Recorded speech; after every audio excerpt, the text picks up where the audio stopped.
حالتون چطوره؟ امروز اومدیم با ویدیو جدید. میخوام تو این ویدیو با هم دیگه در مورد مستقل شدن و طرز فکر خانواده و رضایت خانواده با هم دیگه صحبت کنیم. خب میتونم بگم که 90% خانواده ها خیلی مخالفن با اینکه بچه‌شون چه دختر چه پسر بخواد مستقل زندگی بکنه و مخصوصا واسه دخترها کلا پروسه خیلی سخته. سناریوهای مختلف وجود داره. یه موقع شما به ساپورت مالیشون نیاز دارین، یه موقع اساسا به ساپورت مالیشون هم حتی احتیاج ندارین ولی خب مثلا اجازه همچین کاریو بهتون نمیدن. یه موقع طرز فکر خانواده زمین تا آسمون اصلا با شما فرق میکنه و متاسفانه خیلی وقتی که مثلا دخترها توی خونه همچین حرفی میزنن، خانواده یکم پوشش کنه نسبت به اینکه خب نه تو الان خونه پدرتی و از اینجا مثلا در صورتی خارج میشی که بری خونه همسرت. میخوام در مورد تجربه خودم صحبت بکنم. چیزی که من میگم ممکنه برای بقیه خیلی سخت‌تر باشه، خیلی پیچیده‌تر باشه، خیلی موضوعات مختلفی داشته باشه. من صرفا میخوام در مورد اتفاقی که واسه خودم افتاده صحبت کنم. اینکه من جزو اون کسایی بودم که نه پول داشتم که این کار انجام بدم و نه خانواده‌ام اجازه میدادن که این کار رو انجام بدم.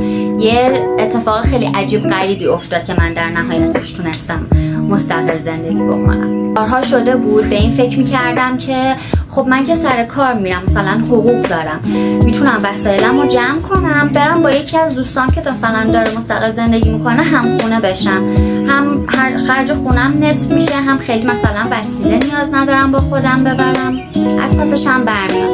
یا اینکه برم مثلا توی یه خوابگاه شروع کنم زندگی کردن. یه سری مایحتاج اولیه اونجا هست، هزینه‌ش هم کمه نسبت به اجاره خونه، باز مثلا من سر کار میرم میتونم خرج خودم رو از اونجا در بیارم. من خیلی به این داستان فکر میکردم چون خانواده‌ام هیچ جوره بهم اجازه نمیدادن که بخوام همچین کار بکنم و کاملا مخالف بودن با همچین داستان. و خب متاسفانه من مثلا ماهای آخری هم که توی خونم بودم حالم اصلا خوب نبود.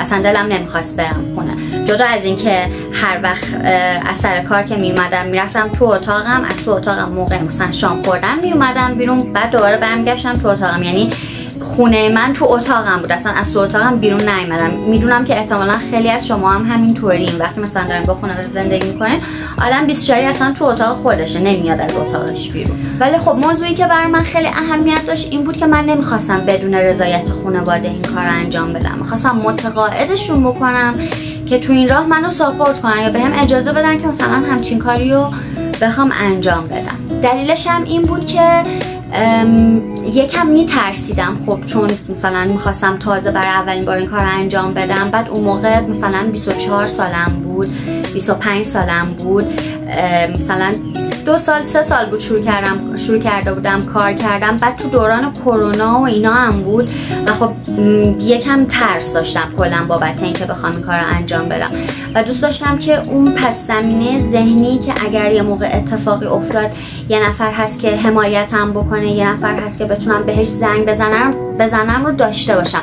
حالا من تمام تلاشمو میکردم که مثلا زنگ نزنم یا کمک نخوام، همش خودم بتونم از پسش بر بیام، ولی به هر حال یه دلگرمی بهم میداد که در پسش بدونم که خانواده‌ام مثلا در جریانن. اگر یه موقع یه مشکلی پیش اومد من میتونم بهشون زنگ بزنم. از لحاظ ذهنی خیلی به آرامش بیشتری داشتم اونطوری. حالا هزار تا مثال دیگه هست که میشه در موردش زد که دلیل این که مثلا بهتره که خانواده بدونه یا رضایت داشته باشه یا حتی رضایت هم نداشته باشه، همراهیتون بکنه حداقل توی این مسیر خیلی مهمه.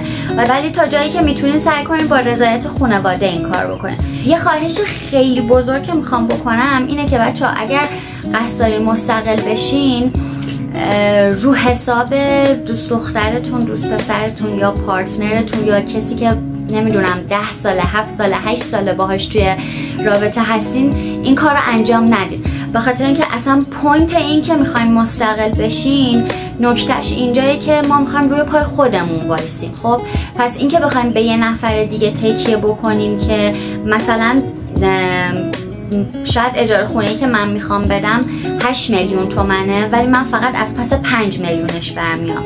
پارتنر من به من میگه که خب من مثلا ساپورتت میکنم، اون 3 میلیون دیگه رو من هر ماه بهت میدم، خواهش میکنم مثلا رو همچین چیزایی حساب نکنین. چون میگم یک ما قراره رو پای خودمون وایسیم، قراره خودمون مسئولیت کلش رو قبول بکنیم و دو اینکه خدای نکرده اگر که این داستان یهو با شکست مواجه بشه به هر دلیل حسابو باز نکنید برای این کار. خانواده بحثش فرق میکنه، پدر، مادر، خواهر، برادر، خاله، دایی، عمو، رو حرف اینا شاید بیشتر بشه حساب کرد یا شاید هم بعضی سناریوها واقعا نشه رو حرف اونها هم حساب کرد، ولی من پیشنهاد میکنم که رو حرف پارتنرتون هم همچین کاری انجام ندین، چون اگر مثلا این کاری که میخواین انجام بدین با این رویه بره جلو بعد یه جا با شکست مواجه بشین خیلی دچار مشکل میشین، چون یهو 1000 تا مشکل سر راهتون سبز میشه. خلاصه که من جزو اون کسایی بودم که نه پول داشتم نه خانواده‌ام رضایت داشت که این کار رو انجام بدم و یه اتفاق خیلی بزرگی افتاد که اگه اون اتفاق نمیافتاد واقعا من احتمالاً هنوز تو با خانواده‌ام داشتم زندگی میکردم، ولی خب مسیر رو واسه من خیلی هموار کرد. قبل اینکه حالا بهتون بگم که این اتفاق چی بوده، یه پیشنهاد دیگه میخوام بهتون بدم که حتما اگر که دارین مستقل میشین، اون شغلی که توش هستین که درآمد دارین و نسبت به اون دارین مستقل میشین شغلی باشه که حداقل 1 سال، 1 سال و نیم، 2 سال توش کار کرده باشید. بدونید که قراره حداقل باز تو 1-2 سال آینده تو این شغل بمونین، درآمدش رو هر ماه سر ماه براتون مثلا حقوقش رو میزنن، بدونین که میشه روی این کار حساب کرد. پس فردا یهو مثلا چه میدونم شرکت از هم نمیپاشه یا حقوق شما این ماه اینجوری نباشه که این ماه پرداخت بشه ماه دیگه پرداخت نشه بعد مثلا جابجا بشه. یعنی امنیت شغلی خودتون رو حتما بدونید که براتون وجود داره و بعد این کار رو بکنید، چون مسائل مالی یعنی یکی از بزرگترین قسمت‌های مستقل شدن اون قضیه مالیشه دیگه، که شما باید بدونید که کی چقدر پول باید کجا پرداخت بکنید، که چقدر پول میاد به حسابتون، چقدر خرید بکنید، چقدرش برای اجاره خونه‌تون میره، چقدرش پول آب و برق و گازه.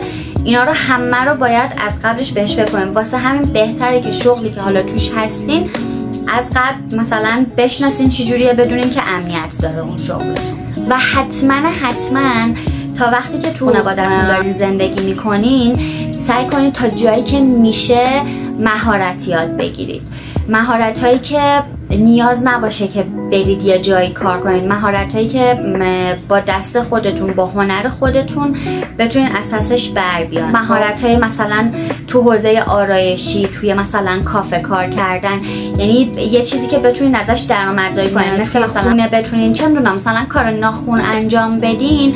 خب این یه شغلیه که میتونین خودتون تو خونه ازش کسب درآمد کنین و این خیلی مهمه. یکی از واقعا اشتباهاتی که من کردم این بود که من تا تو خانواده‌ام بودم مثلا شروع نکردم یه سری مهارت همینجوری دم دستی رو یاد بگیرم، چون این خیلی میتونست بهم کمک کنه تو بعضی از مواقع.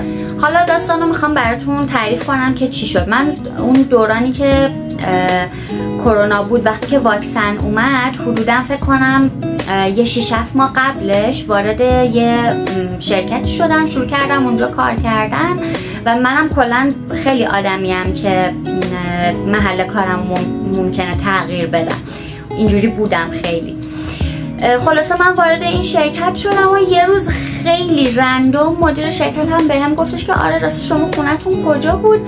بعد گفتم که آره ما فلانجا زندگی میکنیم و من تو فکر اینم که مثلا مستقل بشم و مثلا از اون خونه بیام بیرون، مثلا برای خودم خونه داشته باشم.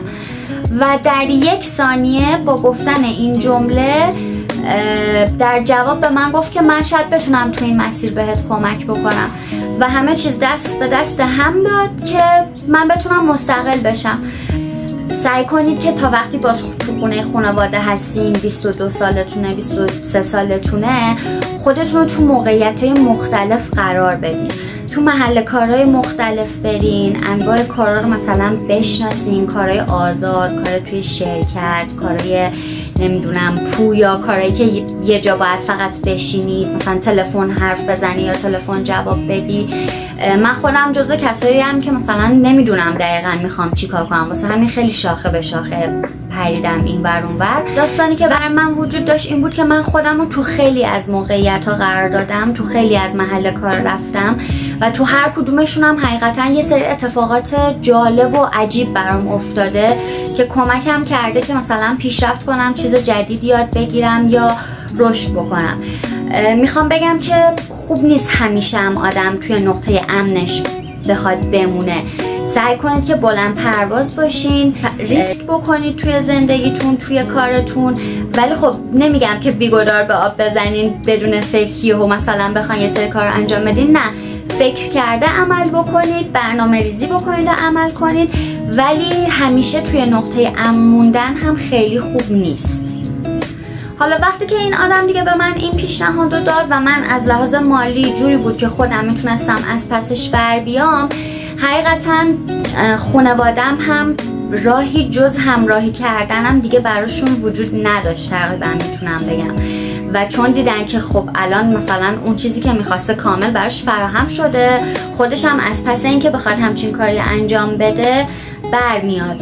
دو راه هست، یا بگیم نه و نذاریم که خب ممکنه خودش بره یه کاری کنه. راه دومم اینه که حداقل همراهیش بکنیم تو این کاری که میخواد انجام بده. که خب در نهایت همچین اتفاقی افتاد. باز هم اون موقع هم نارضایتی بود، اینجوری نبود که بگن خب باشه حالا که اینجوری شد برو عزیزم به سلامت. نه، بازم بحث بود، بازم دعوا بود، بازم اینجوری بود که نه نمیشه انجام بدی. ولی خب من خیلی سعی کردم که بجنگم با این قضیه و به هر حال اون کاری که میخوام رو انجام بدم.